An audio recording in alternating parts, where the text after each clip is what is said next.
You're listening to the Turn Autism Around podcast, episode number 215. Today, I am sharing something that I recorded actually a few years ago, but it's all about home versus school ABA programs, the differences, how to know as parents and professionals what individual kids need, whether they are diagnosed with autism or toddlers showing signs. We talk about different placements and different options based on the child and the family's needs. One thing that we've created since this podcast release is a new digital assessment. It is actually free right now. You can go to freeautismassessment.com, get scores in 3 areas: self-care, language, and problem behaviors. freeautismassessment.com. This will really help you and the professionals you're working with know the areas of strengths and needs of your child. So if you haven't taken that yet, you may want to do that. Let's get to this really important solo show about home versus school ABA.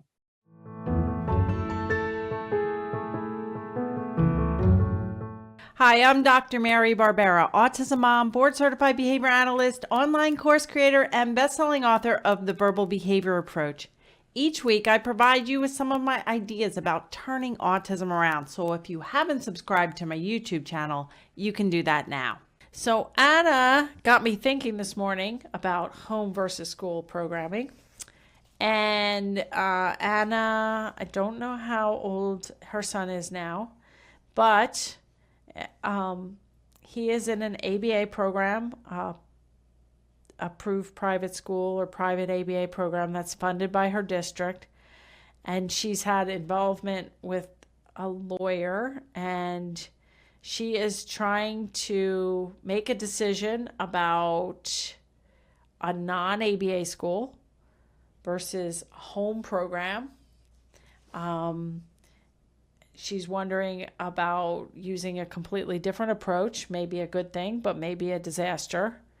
And on Friday, we have an IEP, and the district told us that home-based instructions will be implemented if he's not accepted to the new school. And so she's just really, it sounds like leaving him in the current ABA placement is not an issue. It sounds like now she has potentially a choice between a non-ABA school versus a home. And I'm guessing the age is around 12. Okay. So this morning I started thinking about, and this is a question I get a lot, is which is better, home ABA or school ABA, center-based, or should I homeschool? And there's so many variables, people from all over the world, literally, who have different circumstances, different funding streams, good options, bad options. I don't care what you call it, whether you're calling the center, the school, this program, ABA, non-ABA. I don't care what you call it. I don't care if it's called life skills or artistic support or inclusion. It doesn't matter. Typical preschool. There are certain variables that make it so complicated for each individual. So that's why I decided this morning to write out some of the variables that can help us decide what the best situation is. Home versus center or school. First of all, we have to look at the child's age. In most states in the United States, children birth to 3 are serviced in their home or at daycares, wherever they are naturally going. But then for funding reasons, that switches 3 to 5. They switch in the United States. The funding stream usually switches to center-based school programming. Very few places really do quality ABA programming. And then you have in the United States, all 50 states now mandate insurance carriers to cover ABA. So then we got, home ABA versus school ABA. That's not through the education system. So that muddies the water too. But we're not going to really talk about like ABA versus non-ABA. We're just going to talk about programming in general in the home or at a center/school. We'll kind of put those together. So if you think about typically developing kids, and we're talking about the whole day. We're talking about a 6-hour chunk. We're not talking about, if we talk about a 6-hour chunk of time, if you think about the age that the child is at, where would he be if he were typically developing? That is usually where I would start. So under age 5, under the age of kindergarten, a child would be mostly at home, or in daycare, or at home with preschool 3 mornings a week, 3 days a week, very few like full-time 6-hour day every single day preschools that would be an option if they're typically developing. So my thought is for kids under 5, that's usually home, and kids over 5, that's usually school, is where neurotypical kids would be placed. So the other variables, and there's several variables, and then we're going to talk about, after we talk about home versus school, we're going to talk about how to tell if a center or a school is appropriate. But in addition to the age of the child, we also have to think about the work status of parents, grandparents, and other care providers.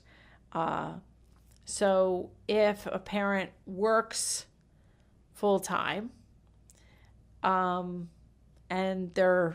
if the child were typical, he'd be in daycare, or maybe they have siblings and the siblings are in daycare or preschool, or maybe the grandparent watches the kids, the parents work, and the grandparents watch the kids. So like, what options are there? I know a couple of my clients' moms, well, their dads worked full-time, and then their moms also worked, between the commute and everything, like 9 hours a day. And so in one case, the child was being watched, in both cases, the child was being watched by a relative when I first started.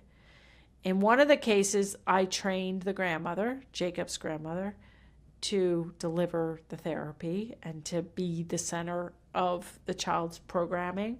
And I also trained mom to do it in the evenings and everything. In the other situation, the relative that was watching the child, not that they were a bad person or abusive or anything, but they just were not into anything extra that they would have to be delivering. So in that case, mom decided to pull the child back to her home, stay working 9 hours a day, but hire a nanny to be the center and to, have the speech therapist come in, have the behavioral therapist come in, have me come in to run the program. So I think that's a really important variable is there one parent or caregiver in a home situation that has the time, but also has the interest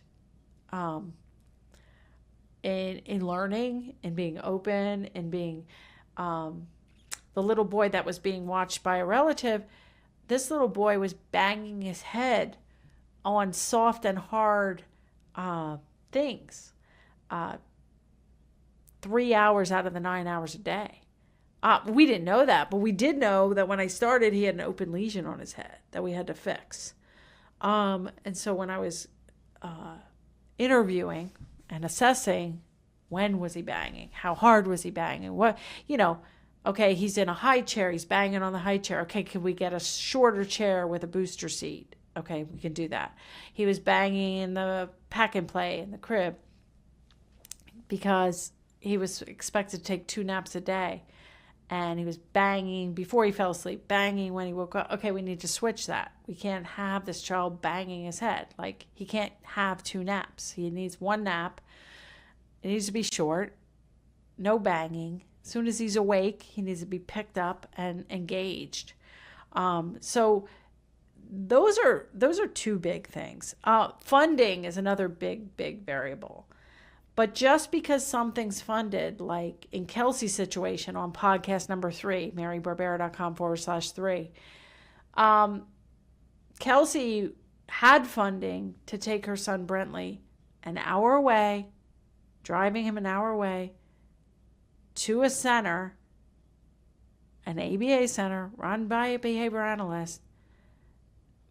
But that, even though that was funded, that was not what her child needed.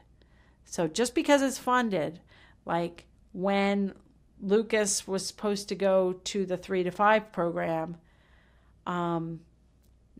that whatever was recommended was not appropriate. And we're going to talk about why that wasn't appropriate. So I'll save that. But just because something's funded doesn't mean it's right for your child. And then there's other factors. Are there siblings? What's the functioning level? What are the other diagnoses? I had a client once with autism. He was 2. He also had severe diabetes with a pump. I've had kids with severe anaphylactic allergies. I've had kids with other syndromes that they need a nurse. These are all factors that could make center-based programming or something not in the cards. I do think that functioning level is something that I would consider as well.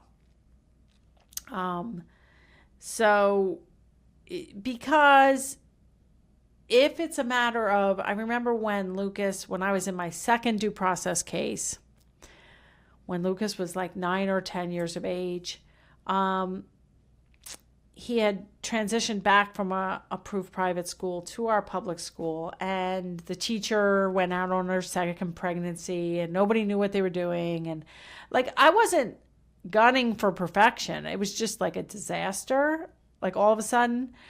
And of course they didn't want me to see the disaster. So they didn't let me in the classroom and were rude. And so we ended up, in due process anyway. But when I was in my due process when he was about 9 or 10, I remember another behavior analyst that knew me pretty well and was working with me in the Verbal Behavior Project said, "Why, you know what to do. Why don't you just homeschool Lucas?" And I was adamant. Well, I was already working as a behavior analyst, and I was like, no, I do not want to homeschool. I'm already working. I'm already becoming a leader in the field. There's a lot of kids to help, and I need Lucas to go somewhere for 6 hours a day so that I can do my life and have my goals and have, it's a lot of time to have a child home. Now, if it meant Lucas was, very high functioning and this, when he was 10, it would mean the difference between him going to college or being, very disabled. And I knew it was like a shorter term thing where I could fix it and then I could get him somewhere else. Like I would have probably considered it. But I knew by age 10 that Lucas had moderate severe autism, had a mild intellectual disability. He was not going to progress to college to be fully conversational, most likely, to, So if you've taken my intermediate learner course in module 1, I talk about the 3 profiles of intermediate learners. And for me, I'm not saying like I gave up on Lucas or anything. It's just a factor. If I have a profile A kid who if I think that I could really, under age 8, I would blast as hard as possible, especially if you have a child that's making pretty good gains. And I did. When Lucas was under 8, I blasted full tilt. But when children get older, so that was kind of my experience. I always wanted somewhere for Lucas to go for 6 hours a day, and it didn't have to be perfect, but it had to be appropriate. So those are the factors: age, the work status of parents and caregivers, the funding streams, or whether parents are independently wealthy and can do whatever they want, hire nannies, hire around-the-clock care. There are differences between, even hiring a lawyer, which, I went through, many of our parents have gone through, and then really thinking about, is this going to be pivotal in changing the trajectory of where my child's going to be? So for Lucas at age 10, is this really me homeschooling? Is that going to change his trajectory of where he's going to be at 12 or 18 or 25? And I didn't think it would. And now he's 23. And again, he goes to a center 6 hours a day. And I have friends who don't have that. For whatever reason, their adult kids can't go to this center-based program. And so you end up, I think, in a difficult situation where, your kid's at home all day. It's a lot of hours to fill with meaningful activities. Okay, so let's switch gears pretty quickly, and then I'm going to get to the rest of the questions. I know this is kind of long. Let's switch gears to how to tell if a center or school is appropriate, no matter what you call it, whether you call it ABA, verbal behavior, non-ABA, floor time, whatever typical school. How do you tell if a school or center is appropriate? Those variables that I talked to about home versus center still absolutely apply. The age, the funding, all that stuff. However, when I'm really looking at a school or a center, I am mostly looking at my big 3. Is a child safe? So let's talk about safety first. As I say in podcast 1 with my journey, and I have a whole podcast episode on my legal battles over the years. And I have an interview with Gary Mayerson as one of my podcast interviews, both, excellent podcast interviews and episodes. But when Lucas was, when he turned 3, that's right when he got the diagnosis and right when he was ready to go to the 3 to 5 programming, the program that was recommended was in the middle of the city. Lucas had just finished a year of 2-year-old preschool at our, neighborhood preschool that was, had an excellent reputation. So he already had that. He already got the diagnosis of autism. I had developed a home program in my house in the suburbs. And the program that was recommended with the 3 to 5-year-old program was in the middle of the city in a gun zone. So they could not do any outside playground time because it was in a gun zone. And then I had a choice to get him to this center it was either I would drive him, but I also had Spencer, who was 18 months younger. So I would have to take my 18-month-old and my 3-year-old, essentially nonverbal child, drive both of them into this gun zone middle of the city, park, or I don't know what I would do. Maybe they would come and get Lucas out of the car and swiftly move him into the building. And then at the center that was proposed, I think it was 15 minutes a week of one-to-one time.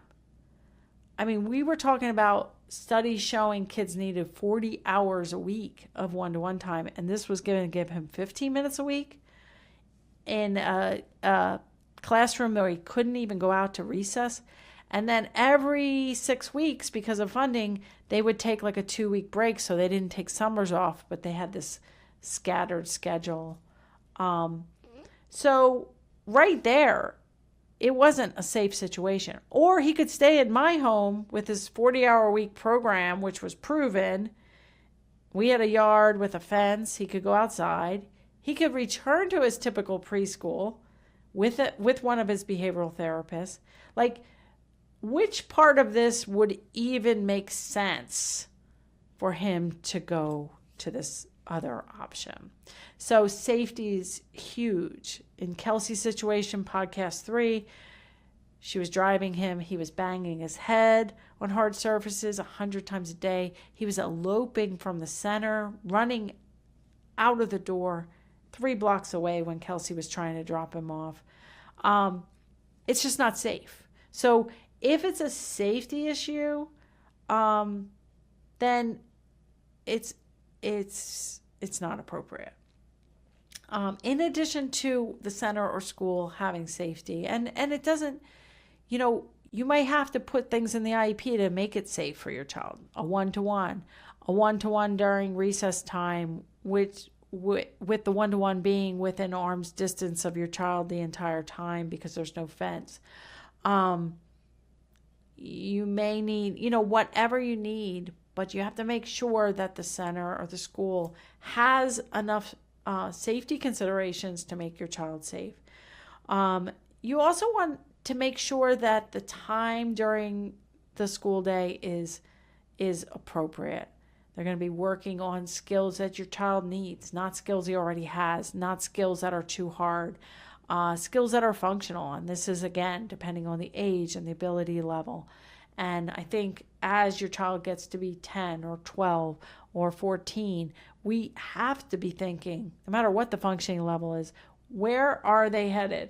What skills are really going to be appropriate? I remember we had au pairs, which is how we kept Lucas safe. And I got to work and earn a PhD and travel, was we hired au pairs for a good 10 years of Lucas and Spencer's lives. And I remember one of our au pairs coming back after not seeing us for 3 or 4 years. And Lucas was probably 8 when she was here and 12 when she came back. And she said, like, his independent skills with, like, chores and showering and all that stuff just really improved. She didn't see a ton of gains with language. And it wasn't because we weren't trying and we weren't working on that. It's just, and like last week, Lucas answered his first why question spontaneously. We were walking in a parking lot of a restaurant after we ate, and I had been I work with him a little bit on why questions, like why is the pool closed, and he knows to say because, but he has, and so I go, oh, be careful, it's slippery. It had snowed a little bit. I said, be careful, it's slippery. And I go, why is it slippery? And he's like, because it snows. And, because he could see the snow, but it still was his first spontaneous answering why question. So I don't want you to think like I'm not working on language. We teach him new people that he comes in contact with, new tasks at work and all that stuff. But I think at this point, his language, he's not fully conversational. I think it would, but we can work more and more on independence, keeping him safe, working on independence with everything, and working on keeping him happy. So that's the other thing is your child happy to go to a center or a school? Or do you think they'd be happy if it's just a possible, what kind of things do they know? Do they know about pairing? Do they know about the power of manding or requesting? Is it set up so that the kids look happy? Like if I were picking a daycare just for a typically developing kid, and I went in to daycare A, and this teacher was like, Johnny, stop that. All right, the jump rope's going away because you guys can't share, and blah, blah, blah, blah, blah. If that was, stop, keep your hands to yourself. I told you, sit, crisscross applesauce. Like, nobody's listening today.